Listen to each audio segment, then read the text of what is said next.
हमार बाप नहीं के, हमार माई नहीं के, हमार बहन नहीं के, हमार मामा नहीं के, हमार नाना नहीं के, कि हमारा समाज नहीं के रे। मैं इसी वजह पर बोला हूँ कि कोई सीता माता के लिए बोल दिया था यार।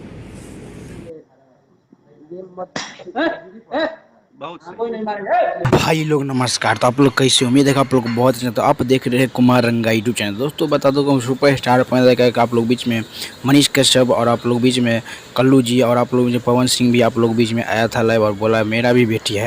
ये किसी एक का ही नहीं, पूरा भोजपुरी स्टार का है, क्योंकि अब बेटी है, एक बहन है किसी का, क्योंकि उसके ऊपर सॉन्ग आया है। पंकज सिंह बहुत गलत किया। इसके ऊपर जल्द से जल्द कार्रवाई ले विवेक सिंह और अखिलेश कश्यप। फिर से एक बार लाइव में आके उसको जाके फिर से उसको अपना स्टाइल में समझाइए, उसके बाद ही वो समझेगा। नहीं तो कोई भी अपना बेटी को ऐसे बढ़ावा नहीं देगा जो किसी के ऊपर गाना, अपने बेटे को कोई बढ़ावा नहीं देगा जो किसी को बेटी के ऊपर गाना गा दे। तो भाई बस इतना ही अपडेट था। तो आप लोग जाकर शेयर करिए देगा। प्रमोद भाई का फैन हो तो एकदम से गर्दा मचा देगा ये वीडियो को शेयर करके। मिलता हूँ नेक्स्ट में दोस्तों।